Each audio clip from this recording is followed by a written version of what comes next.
something genuine, like movements that come out, like, you know, Me Too. I mean, what's your take on it? I think Me Too was an important movement. I think it's been abused, if I'm honest. But I mean, I'm a man, what do I know? I think with the Me Too, that started off really like genuine because obviously women started coming out and saying they've been abused. But I think over time, it's sort of come away from what its real meaning is. And then it's like all of a sudden everyone's coming out, me too, me too, me too, hashtag it. Do you know what I mean? It's lost the effect of it. It's something that's lost there, and it's not. I don't think it's purpose. The purpose it had when it first got launched is I don't think the foundation. I don't think it's there now. I think it's changed over time because anyone could just come out and just say, "Oh, me too, I've been abused." Do you know what I mean? Yeah, it's been bandwagoned a little bit. Bandwagon, yeah, that's the right word to use. I think everyone's just getting onto it. Obviously now men are coming out and saying that they're, even what's happening with the Michael Jackson thing, men are coming out and saying, "Oh yeah, me too." Do you know what I mean? Yeah. So, and I think, you know, it's legitimate that men, you know, Terry Crews is a guy that I have utmost respect for and I rate, and he's gotten a lot of flack from some quarters for talking about his incident of sexual misconduct upon him. Of course, he's a big man. Yeah. Some people have been mocking. I think that's pretty low, to be honest, because at the end of the day, if he'd punched that executive out, we know how the judicial system can work. He would lose his career and be in prison, and there'd be no way of really being able to. Sometimes you have to be smart. Sometimes your fists, I'd say most of the time your fists are not the way any argument or conflict is won. It's won with your head and your heart. You have strong heart, a courageous heart, and a sharp mind to fight oppression and injustice. And we want to make it clear that we are absolutely against any kind of abuse of anybody. We've dedicated our lives to helping people and counselling, pastoring, which is why, as huge as a Jackson fan that I was, just to go back on that a minute, I was prepared to walk away from that fandom because I would not. Listen, there was a guy in this country, an artist called Gary Glitter, who everyone loved. You want to be in my gang? And no, thank you. Now we know what your gang entailed. For years, he was a big name in this country, in the UK, and his song music used to be everywhere. When it broke out that he was a predatory paedophile who would go to different countries in, you know, undeveloped nations to molest and rape children, it was like, yo, and it wasn't innuendo and rumor. He got put in prison for it. It was facts. No one plays that music anymore. He's been erased from history in terms of pop culture in this country. And I'm like, yeah, and rightly so. So, and I was prepared to, with Jackson, if in 2005 I stood up watching that trial at night, I studied everything, because for me, if you're a true fan of someone, you don't, it's not unconditional. If someone, I don't care if it's a family member, if you found out an uncle, a brother, a father had harmed a child, or anybody, you know, raped a woman, harmed a woman, you know, it's not that you didn't stop loving them, but you would not condone and you would not associate yourself with that person in that way. You would not obstruct justice. Absolutely not. And in this case of being a consumer, you would not, I wouldn't be able to listen and dance and be a fan of someone who would do such disgusting, vile things. What about you? No, if it came out that it was absolutely true, myself, I wouldn't be able to even listen to Michael Jackson music anymore, because it's like, it would be distasteful, you know. It would be very distasteful, and I wouldn't even go there. I wouldn't even go there, because it would be hard to sort of just be like everything, so da-di-da-di-da-di-da-da. It wouldn't be the same, would it? Knowing that person has abused someone and, you know, violated people's lives. Yeah, unforgivable. And I think, because I don't condone that behaviour. I won't condone that, because it would be like condoning it. Like, oh yeah, saying, yeah, it doesn't matter if he's done that. Let's just still listen, just go on like nothing's happened. Yeah, and I think it's important to say that, you know, all of this, well, certain things we've been very careful to talk about. Certain things we've talked about have been facts, you know, and are all free in the ether. Any allegations of anybody are alleged, so we want to cover ourselves that way. But But just the fact that, you know, the fact that we have to do that even with someone in, but anyway, don't trust the media without scrutiny. I'm not suggesting the media are all bad guys. I've worked in broadcasting, for example, so there are good people, good men and women in broadcasting, in media, particularly area of news, but they have a perspective, and sometimes the agencies and the outlets they work for have a particular angle and perspective. And it's important that you know that, you read up on that, and you just don't take, for example, I'm not a fan, but you've got Fox News that is very right-wing, and then you have CNN that's very left-wing, and maybe you watch them both, and somewhere in the middle you find a balance and think, oh, maybe this is where the truth is, what he said, what she said, and somewhere in the middle. Do your own investigation. Have an open mind. Don't take things on face value for gospel because someone said it. Even if that person is a credible person, do your due diligence, find out. That's what we did. We did our due diligence, and we found the evidence overwhelmingly in support, in this case of Jackson, and we have clean conscience that we are not supporting somebody who is what a lot of people are saying out there in the zeitgeist. And I think it's important that I learnt lessons working in media at the time when covering that situation, how people that were friends and colleagues who I respected had very fixed, rigid, made-up mind views on the outcome and the guilt of the alleged perpetrator, and it was unwavering.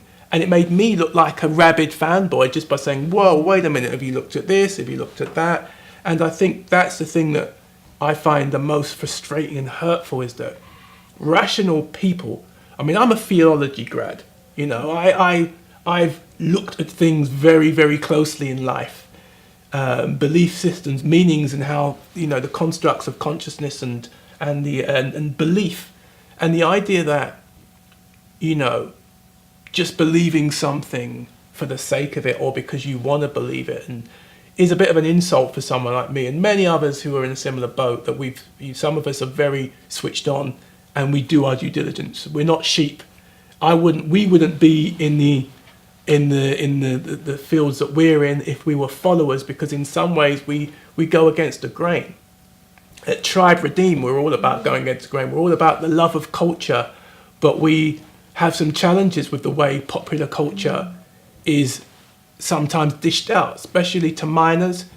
You know, we have a gang problem in the neighborhoods that we live in, where you have young men as young as 13 being stabbed and killed because there is a culture of violence and hypermasculinity and materialism. We're going to do a video on that very, very soon. So we want to speak out on things that are close to our heart. We just used, in some ways, this recent news story, the Jackson documentary, as just a discussion opener to widen out. What do you think about media? What do you think about narratives that are put out there in the ether? You know, Jarlene, in terms of, you know, what makes you angry about the way stories and narratives can depict certain people. You know, what's your thoughts on that? Moving away from the specifics, but more generally, what makes you passionate? What makes you triggered, for want of a word? I think sometimes I'm triggered when I read stories and I'm thinking, why is it that they have to just dig at the same person the whole time? It's like, for example, there's the Meghan Markle thing. She's part of the royal family, and I've been reading a lot about that recently. And there's like, the media keeps on saying, oh, that her and Kate have fallen out, or now she's all of a sudden she's become like this person who's demanding. Her team don't like her, staff that she thinks she's demanding. This American princess who thinks Who does she think she is? It's like all of a sudden she's turned into this horrible person. It started like, oh, Meghan this, Meghan that. But that's how they are. It's like all of a sudden they turn everyone, and then when you're reading it, part of you thinking, is it true, is it not, is it true? But how do you know it's true? The people just read it and think, oh yeah, it's true because they said that she's demanding and she wants this and that and she demands that. How do you know?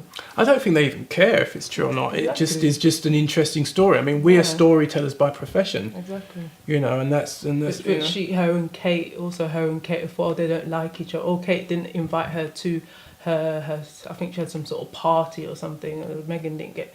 You know, who knows? You don't even know what goes on behind closed doors. Because there's loads of protocols that they follow, and to be honest, that is a different life to her. Life of what she was living before. She was an actress, and now she can't even be an actress. Yeah. It's a totally different thing. She was in Suits. Exactly. Now, yeah, From Suits to the royal family, eh? yeah. So, She's in the Windsors yeah, now. It's crazy. Crazy. Yeah. When you're in the public eye, it's like crazy. You can go 1 minute they're celebrating you, next minute they're like saying you ugly. Which is one of the reasons why I was hesitant at some points for us to push forward with our vision in terms of being on camera and doing stuff, because as soon as people start to know, and I'm not being so arrogant to say, oh yes, everyone's going to know who we are. Yes, everyone's going to know, or we're going to be naming lights. But just the idea of, as soon as you put yourself forward in any public domain, you're going to get arrows and bullets coming back at you. Oh, yeah. Regardless, you could be a Mother Teresa, you could be a saint, and you'll get bullets and arrows firing back at you. We took the risk. We took the risk, and I think there is something in that. There's always another side. There's always an angle, and I think, you know, there is a bravery about putting your head above the parapet where you're actually exposed, and you, because most of the people, ironically, most of the people that write the most hateful things on the internet are anonymous, and they remain anonymous. Even their social media stuff, you don't see any pictures. There's no picture of them. It's obscure. It's a pseudonym. These people have got, to be honest, these trolls, what they call it, they've got time to write some horrible things. Because I remember when I used to watch YouTube, YouTube a bit more, like videos and stuff like that, and I used to scroll down and read all the comments, and I'd read some nasty things that people would write on there, and I'm like, you know what? After that, it just put me right off, because I'm like, these people have got time. They must have so much time on their hands, right? And even write some horrible, nasty things. I remember there was a scene in the film. What was it now? Jay and Silent Bob Strike Back, where, you know, Jay, what's his name? Kevin Smith, I think, is a very bad-mouthed, but very funny. What can I say? Foul-mouthed, not bad-mouthed. Well, same thing. And in the video, him and the character he plays, Silent Bob, and Jay, they are doing their thing, and you cut to a scene. They kept throughout the movie a recurring joke is they keep on getting emails on the people just insulting them online, saying you're this, you're that, you're stupid, you're dumb, just nasty things. And throughout the movie, they look online and just see this barrage of abuse. By the movie's end, spoiler alert, they track down the most notorious of these online trolls to the person's home, and it's like a kid in their parents' basement on the computer, and they still smack the crap out of him. They punch him up, beat him up. It's quite funny, and it was obviously it in a very amusing way an emblem to probably the reality of most people who are trolls online. You know, the whole living in their parents' basement, being maybe under the age and just being minors, just spouting nonsense, and people that wouldn't have the guts to actually say anything to your face. I mean, I wouldn't want to upset Jay and Silent Bob, and they duff me up. So, Yeah. but anyway, that's enough about what we think. What do you think? You know, we may regret asking this, but comment below. Do you think what your thoughts on the particular, you know, documentary that's coming out, or, but more importantly, because we don't want to promote that, your thoughts on the media's role in throwing gasoline on fires that really, I don't think, should have been started in the first place. The media's responsibility to be impartial, the media's responsibility to be nuanced and show both sides of a story. For example, I must say I watched the same program in the morning that we referred to at the beginning, and Piers Morgan was on it, and he was interviewing Jermaine Jackson. And even though he had a tough position because he gets on with the Jacksons, didn't he? But he has to do his job, so I get that he asked some very difficult questions. But on the whole, I felt he was very balanced, he was very fair. He asked the difficult questions, but he countered it. And I think together, him and his co-host Susanna, I think, dealt with it very sensitively, as opposed to putting their own opinions and their own nasty comments in the mix. So that's an example on the same show of somebody who did a classy job, who didn't go far enough in positive support as people like we would have wanted, but didn't go into the nasty, murky, spiteful domain as those who hate Jackson and believed he was guilty went either. He did his job. And that's all we're asking. Media professionals, do your job. Do your due diligence. If you want to be respected as a journalist, why people want to make a documentary about an innocent guy, yet Corey Feldman says he'll give you names and details of known paedophiles. Where there was a Harvey Weinstein documentary going on at Sundance at the same time, zero coverage in comparison. Yeah, all sorts of stories. Everyone wants to talk about how obvious someone was as a pedophile, but then Jimmy Savile was hiding in plain sight for decades, troubling children, and everyone has a pedophile radar now. But the reality is, most people who harm children are statistically people who are known to the child, or people in positions of power, responsibility, normal people that might serve you in the bank or might be your next door neighbour, heaven forbid. So let's not get into the Salem witch trial territory. Let's not demonise people. And again, we are on certain areas, particularly this whole thing about media, let's agree to disagree sometimes. Let's graciously disagree. You know, let's reason, let's come together and reason, have opinions, have strong opinions, but be very careful, especially media professionals and even people who are Joe Public on platforms. There's laws, libel laws. Be careful what you say. Can be careful of the type of discussion and what you say about people, because you know there are laws in place, and there's decency. We have to have a balance and go for the truth, not go for the headline. Well, that's us. Thanks for watching, guys. Bit of a rant and a soapbox moment, but we got all sorts of things on our channel. Please join us for more videos. You can subscribe below if you so fancy. And and if my face offends you, you should find solace in Mrs. AO's face there. So, when I look lovingly and gazingly in my wife's face every day. So I understand. No offence taken. So guys, thank you for watching us. Subscribe below and see us next time.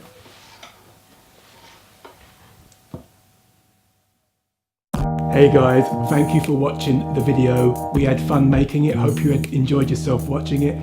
Please, for more information, subscribe below for more alerts of all the stuff we're doing, all the good stuff like this, and we will see you next time.